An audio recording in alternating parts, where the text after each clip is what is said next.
हाँ जी, नमस्कार। स्वागत है बच्चों आप सभी का विश्वास ई लर्निंग प्लेटफॉर्म पर। आज हम डिस्कस करेंगे मॉडल पेपर 4th के बारे में। सबसे पहला क्वेश्चन बायोलॉजी का देखते हैं। निषेचन के समय एक विशिष्ट द्विबीजपत्री का मादा युग्मकोद्भिद होता है।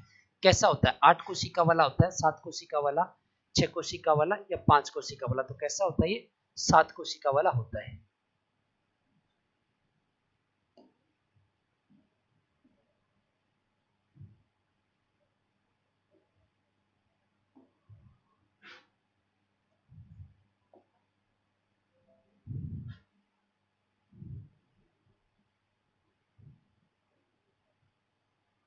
द्विबीजपत्री में जो मादा युग्मकोद्भिद होता है वो क्या होता है?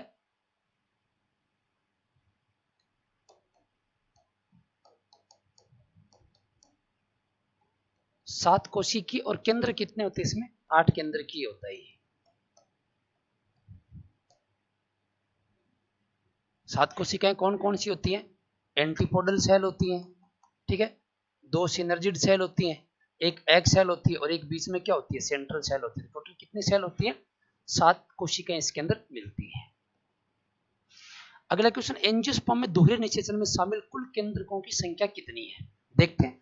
डबल फर्टिलाइजेशन में एम्ब्रियोसेक या भ्रूणकोश, एंटीपोडल सेल, यहाँ पर synergid cell, egg cell, synergid cell, यहाँ पर सेंट्रल सेल जिसके 2 पोलर न्यूक्लियस। अब जैसे ही यहाँ पर पोलन ट्यूब से मेल गेमेट आते हैं, कितने आएंगे? 2 आएंगे, वो इसमें छोड़ दिए जाएंगे, जहां से एक कहां चला जाएगा? एक चला जाएगा एग सेल के पास में, फीमेल गेमेट के पास में, और एक कहां चला जाएगा? पोलर न्यूक्लियस के पास चला जाएगा। तो टोटल कितने हो गए? 3 यहाँ ये हो गए और 2 यहाँ पर ये हो गए। तो टोटल कितने हो जाएंगे? 5 हो जाएंगे। अरे 3 पहले से मौजूद थे, पोलर न्यूक्लियस 2 थे, एक एग सेल थे, 3 न्यूक्लियस ये थे, 2 मेल गेमेट वाले आ जाते हैं, एक इसके साथ फ्यूज हो जाएगा, एक इसके साथ फ्यूज हो जाएगा। यहाँ 3 हो गए, यहाँ पर क्या हो गए? 2। इसको क्या बोलते हैं अपन? ट्रिपल फ्यूजन, इसको डबल फ्यूजन कह देते हैं। इससे जाइगोट बनेगा, इससे आगे चलकर क्या बनेगा? पीईएन, प्राइमरी एंडोस्पर्म, न्यूक्लियस का फॉर्मेशन हो जाएगा। टोटल कितने भाग ले रहे हैं? 5 केंद्रक भाग ले रहे हैं। बिना निषेचन के बीज उत्पन्न करते हैं, कौन उत्पन्न करते हैं? ये करते हैं एस्ट्रेसी। क्या बोला जाता है? बिना निषेचन के, विदाउट फर्टिलाइजेशन के सीड फॉर्मेशन की प्रोसेस को क्या बोला जाता है? एपोमिक्सिस बोला जाता है, असंग जनन। क्या बोलेंगे? असंगजन बोलेंगे, यानी बिना निषेचन के बीज निर्माण की प्रक्रिया को असंगजन बोलेंगे। इसके उदाहरण क्या? एस्ट्रेसी और कुछ घास के अंदर ही देखने को मिलता है। यहाँ ओनली ऑप्शन में क्या? एस्ट्रेसी है। खलिस्तान को एक बीजांड में दो या से अधिक भ्रूणों की उपस्थिति को क्या बोला जाता है? बहुभ्रूणता बोला जाता है। जब एक बीजांड के अंदर कहेंगे कि एक बीज के अंदर 2 या 2 से अधिक भ्रूण है, तो ऐसी कंडीशन को क्या बोला जाएगा? पॉली एम्ब्रियोनी, बहुभ्रूणता। किसमें मिलती है बहुभ्रूणता? नींबू वंश में, सिट्रस।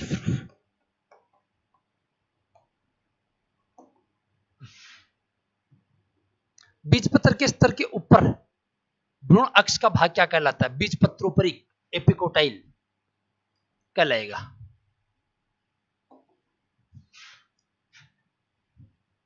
कौन सा एंडोस्पर्म है जिसके अंदर प्रत्येक विभाजन के बाद में, यानी कैरियोकाइनेसिस के बाद में क्या हो जाता है? साइटोकाइनेसिस। 3 प्रकार के एंडोस्पर्म की हम बात करते हैं, न्यूक्लियर एंडोस्पर्म, सेलुलर एंडोस्पर्म और हेलोबियल। न्यूक्लियर में क्या होता है? बार बार क्या होता है? कैरियोकाइनेसिस ही होता है, केंद्रक विभाजन ही होता है, लेकिन साइटोकाइनेसिस नहीं होता। सेलुलर या कोशिकीय के जो भ्रूणपोष होता है उसमें क्या होता है? कैरियोकाइनेसिस, उसके जस्ट बाद में क्या हो जाता है? साइटोकाइनेसिस। तो किसके अंदर हो जाएगा? कोशिकीय एंडोस्पर्म में प्रत्येक विभाजन के बाद में साइटोकाइनेसिस होता है। अंडे को सक्रिय करने के अलावा शुक्राणु की एक और महत्वपूर्ण भूमिका, अंडे तक किसको ले जाना होता है? जेनेटिक मटेरियल को ले जाना होता है, डीएनए को ले जाना होगा। ऑप्शन हो जाएगा डी आपका करेक्ट। वीर्य का तरल भाग शुक्र प्लाज्मा किसके द्वारा योगदान दिया जाता है? यानी जो वीर्य का तरल भाग होता है, सेमिनल प्लाज्मा, उसका फॉर्मेशन के अंदर किस किस का रोल होता है? कौन कौन बनाता है? उसमें शुक्राशय का रोल होता है, प्रोस्टेट ग्लैंड का रोल होता है और बल्बोयूरिथ्रल ग्लैंड का रोल होता है। देख लीजिए कौन कौन से में, 1 2 4, 1 2 4 बी ऑप्शन सही हो जाएगा।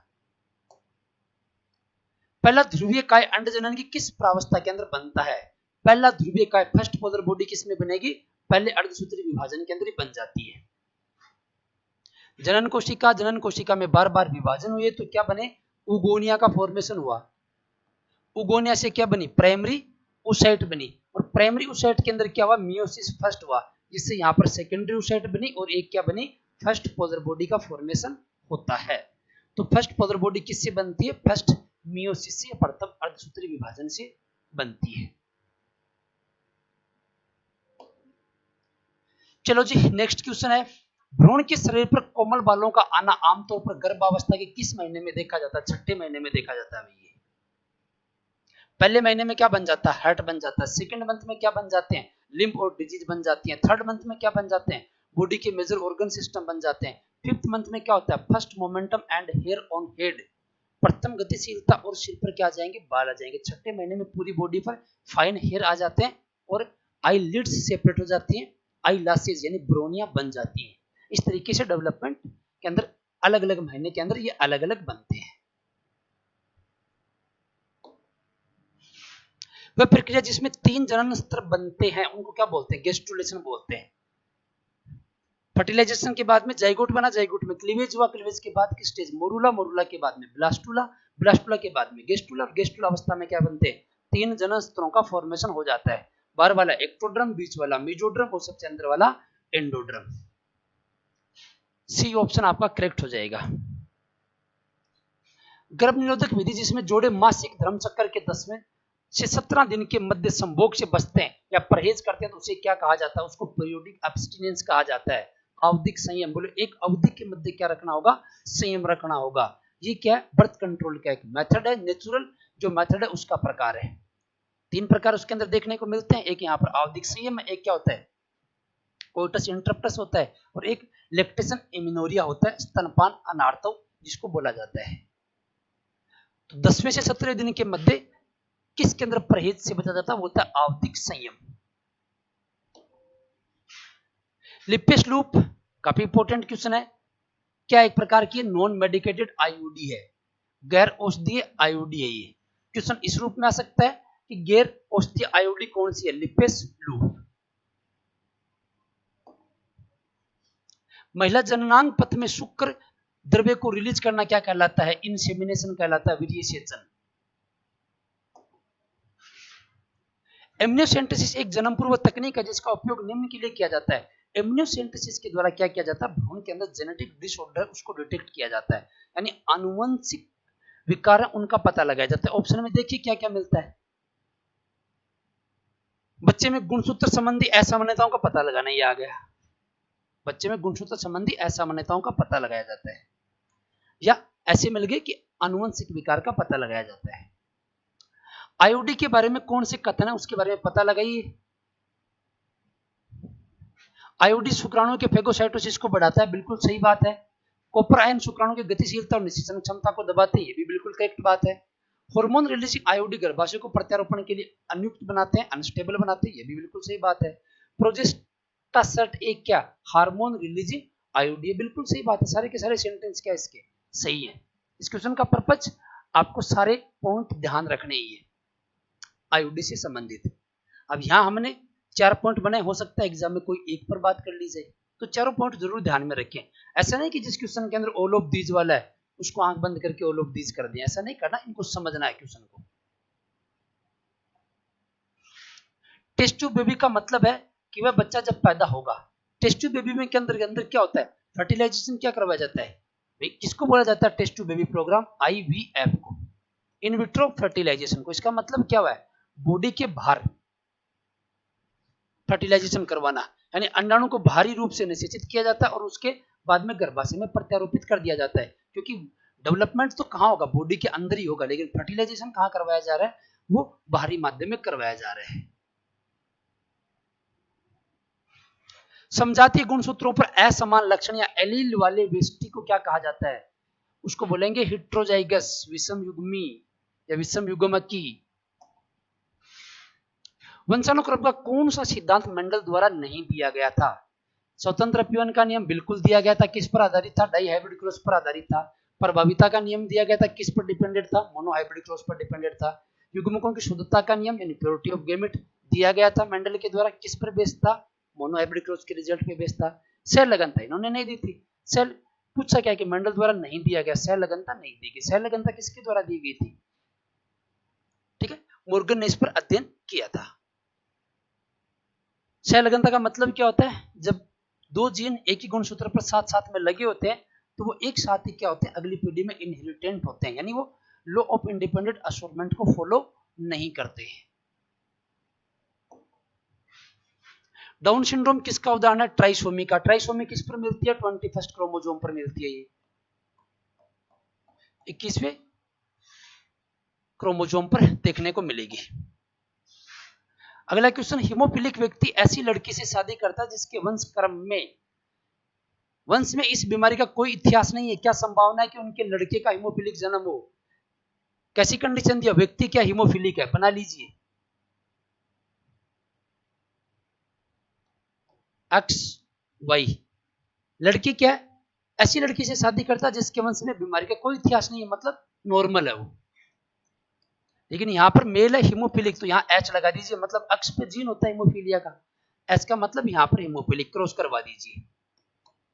एक्स एच एक्स, यहाँ पर एक्स एच एक्स, यहाँ पर एक्स वाई एक्स वाई। इस रोग में महिला क्या होती है? वाहक होती है, कैरियर होती है। महिला वाहक यानी लड़की है वाहक है, लड़की है वाहक है। लेकिन लड़के क्या है? सामान्य। मतलब कितने % लड़कों में हीमोफीलिया रोग होने की संभावना रहेगी? 0%। देख लीजिए, सामान्य है दोनों के दोनों लड़के, 0% हो गया। गाइनोकोमेस्टिया एक आम लक्षण है जो निम्न में देखा जाता है। किसमें देखा जाता है? क्लाइनफेल्टर सिंड्रोम के अंदर देखा जाता है। यानी इसमें क्या होता है? मेल में स्त्रीवत लक्षण आ जाते हैं, यानी जो मेमोरी ग्लैंड होती है वो महिलाओं की तरह इसमें डेवलप्ड दिखाई देती है। ऐसी कंडीशन को बोलते हैं गाइनोकोमेस्टिया। निम्नलिखित में से किसमें मादा विषम युग्म की होती है? फीमेल हेट्रोगेमेटी किसमें मिलेगी भाई? मुर्गी के अंदर मिलेगी। ह्यूमन है, ड्रोसोफिला है, इसमें किस प्रकार का होता है? इनमें एक्स एक पढ़ते हैं अपन, X X X Y. X X का मतलब मादा, एक्स वाई का मतलब नर। दोनों गेमेट कैसे बनेंगे? समान बनेंगे तो उसको क्या बोलेंगे? होमोगेमेटी। इसमें दोनों गेमेट अलग अलग बनेंगे तो क्या बोलेंगे? हेट्रोगेमेटी। ऐसा किसमें मिलता है? ऐसा ह्यूमन के अंदर ड्रोसोफिला में मिलता है। लेकिन हम ऐसा माने कि जहां पर एक्स एक्स, जैसे जेड जेड मान लिया या जेड डब्ल्यू मान लिया, इसका मतलब तो क्या है? नर है, और इसका मतलब मादा है। बुक में हमारे जेड जेड जेड डब्ल्यू से दिखा रखा, इसका मतलब यह कि नर यहाँ पर क्या? होमोगेमेटी है, और मादा यहाँ पर क्या? हेट्रोगेमेटी है। तो किसमें मिली? ये मुर्गी के अंदर मिली। गलत जोड़ी को पहचानना है। एक तरीका मैंने आपको बता रखा था कि याद रखिए RMT से, जैसे PMT HMT होता है, उसी तरीके से RMT याद रखिए, मतलब rRNA, mRNA और T से tRNA। 3 बन गए क्रम। इसका RNA पॉलीमरेज फर्स्ट से, इसका RNA पॉलीमरेज सेकंड से, इसका RNA पॉलीमरेज थर्ड से फॉर्मेशन होता है। मैच कर लीजिए। RNA पॉलीमरेज फर्स्ट से, बिल्कुल सही बात है। tRNA पॉलीमरेज सेकंड से, नहीं, tRNA का किससे होता है? थर्ड से होता है। इसका मतलब गलत हो गया। ही mRNA का निर्माण सेकंड से थर्ड से, और mRNA का निर्माण थर्ड से नहीं होता, सेकंड से होता है। इसका मतलब ये भी गलत हो गया। 2 और 3 दोनों गलत है। HNRNA के 5 छोर पर मिथाइल गुआनोसिन ट्राइफॉस्फेट के योग की प्रक्रिया का क्या नाम दिया जाता है? इस नाम को बोला जाता है भाई साहब आच्छादन, केपिंग। ये बना HNRNA। HRNA अनस्टेबल होता है, स्टेबल करने के लिए एक तरफ क्या लगाई जाती है? इस पर केपिंग लगाई जाती है, यानी आच्छादन या केपिंग किसकी लगाई जाती है? मिथाइल गुआनोसिन ट्राइफॉस्फेट की। एक तरफ इसकी क्या लगाई जाती है? टेलिंग की जाती है। किसकी की जाती है टेलिंग? ये पॉली ए टेल बोलते हैं इसको, यानी बहुत सारे यहाँ पर एडेनिन लगाते हैं, 200 से लेकर 300 तक। इसको बोलते हैं अपन फंक्शन या टेलिंग। और संबंधन क्या होता है? स्प्लेसिंग या संबंधन में क्या होता है कि जो HNRNA के अंदर जो एक्सोन और इंट्रोन होंगे, उनमें से इंट्रोन जो नॉन कोडिंग पार्ट होते हैं उसको काट कर हटा देना, एक्सोन को जोड़ देना, उस प्रोसेस को क्या बोलते हैं? स्प्लाइसिंग बोला जाता है। स्टोन में इनमें से कौन से एमिनो एसिड ज्यादातर मौजूद होते हैं? आर्जिनिन और लाइसिन की मात्रा इनमें ज्यादा होती है, इसी इन्हीं के कारण ये क्या होते हैं? नेचर के अंदर बेसिक होते हैं, क्षारीय होते हैं। लेक ऑपेरॉन की खोज किसने की थी? बिल्कुल साधारण क्वेश्चन है, जेकब और मोनार्ड, लेकिन है भाई इंपॉर्टेंट। जेकब और मोनार्ड ने लेक ऑपेरॉन की खोज की थी। लेक ऑपेरॉन किससे संबंधित होता है? लैक्टोज के डाइजेशन से संबंधित होता है। मनुष्य में सबसे बड़ा जीन कौन सा है? मनुष्य में सबसे बड़ा जीन कौन सा होता है? डिस्ट्रोफिन होता है। ओकाजाकी टुकड़े हैं लेगिंग स्ट्रैंड पर छोटे डीएनए टुकड़े, लीडिंग स्ट्रैंड पर छोटे डीएनए टुकड़े। डीएनए संश्लेषण की शुरुआत के लिए आवश्यक आरएनए प्राइमर, देखो ऐसे समझते हैं, डीएनए जैसे ही खुलता है रेप्लिकेशन फोक का फॉर्मेशन होता है, तो यहाँ पर एक स्ट्रैंड पर तो क्या होता है? कंटिन्यूस डीएनए का फॉर्मेशन होता है, और एक पर क्या होता है? डीएनए का फॉर्मेशन ऐसे फ्रेगमेंट के रूप में होता है, जिनको क्या बोलते हैं? Okazaki fragment. जिस पर कंटिन्यूस फॉर्मेशन होता है इसको तो क्या बोलते हैं? Leading strand. और जिस पर डिसकंटिन्यूस सिंथेसिस होता है उसको क्या बोला जाता है? उसको लेगिंग स्ट्रैंड बोला जाता है। तो ये क्या हो गया? ओकाजाकी फ्रेगमेंट, लेगिंग स्ट्रैंड पर छोटे डीएनए टुकड़े, इन्हीं को क्या बोला जाता है? ओकाजाकी फ्रेगमेंट बोला जाता है, या ओकाजाकी टुकड़े बोला जाता है। किस प्रकार के स्टोन दो आसन्न न्यूक्लियोसाइड को आपस में जोड़ने का काम करते हैं? H1। भाई स्टोन ऑक्टामर के अंदर क्या होता है? एक स्टोन ऑक्टामर जिसके अंदर क्या होती है? H2A, H2B, H3, H4। इनके पीछे इनकी एक एक यूनिट और होती है, तो टोटल यहां पर कितने होते हैं? 8 हो गई, यानी इसको तो बोलते हैं स्टोन ऑक्टामर। अब यहां पर डीएनए की कुंडलन है वो यहां पर लिपटा रहता है, यहां बाहर निकलता है, यहां इनको बांधे रखने का काम कौन करती है? वो करती है H1।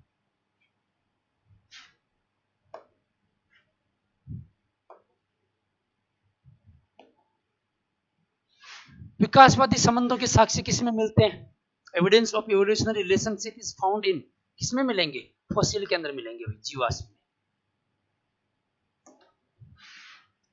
आलू और शकरकंद क्या है? Potato and sweet potato. खाने योग्य भाग होते हैं? बिल्कुल खाने योग्य भाग होते हैं। समजातीय अंग होते हैं कि? बिल्कुल नहीं जी, समजातीय नहीं होती। ये कैसे होते हैं? समवर्ती अंग होते हैं, क्योंकि आलू क्या होता है? एक स्टेम होता है। शकरकंद क्या होती है? एक रूट है, एक जड़ है, एक तना है, एक जड़ है, तो क्या हो गए? समवर्ती हो गए। अब यहाँ पर आलू होता या जैसे अदरक होता, तो ये क्या हो जाते? ये होमोलोगस ऑर्गन हो जाते हैं। यानी एक रूट है, एक स्टेम है, तो वो कैसे होंगे? एनालोगस ऑर्गन होंगे। दोनों रूट है या दोनों स्टेम है, तो वो क्या हो जाता है? होमोलोगस ऑर्गन हो जाता है। मानव विकास वास्तव में कहां से शुरू हुआ था? ये अफ्रीका से स्टार्ट हुआ था, और उसके बाद में ही अलग अलग कॉन्टिनेंट के अंदर ये फैला था। मिलान करना है, कौन सा किससे संबंधित है? आइए देखते हैं। ट्रोपोब्लास्ट किसको बोला जाता है? एंडोमेट्रियम से जुड़ी ब्लास्टोसिस्ट की बाहरी परत। ऑप्शन सी से मैच कर गया, यानी ए में क्या जाएगा?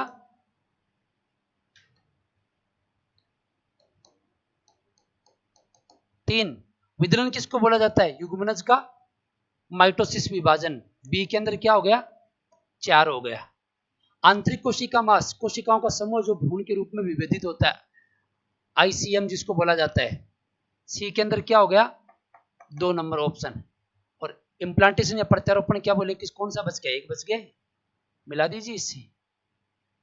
एंडोमेट्रियम में ब्लास्टोसिस का अंतःस्थापन करना, उसको क्या बोलते हैं? प्रत्यारोपण। तो डी के अंदर ऑप्शन हो जाएगा आपका डी में 1 नंबर। मैच कर लीजिए कौन से में, ये 3 4 2 1, ये हो गया बी ऑप्शन। ठीक है, तो ये क्वेश्चन थे हमारे मॉडल पेपर 4 से रिलेटेड।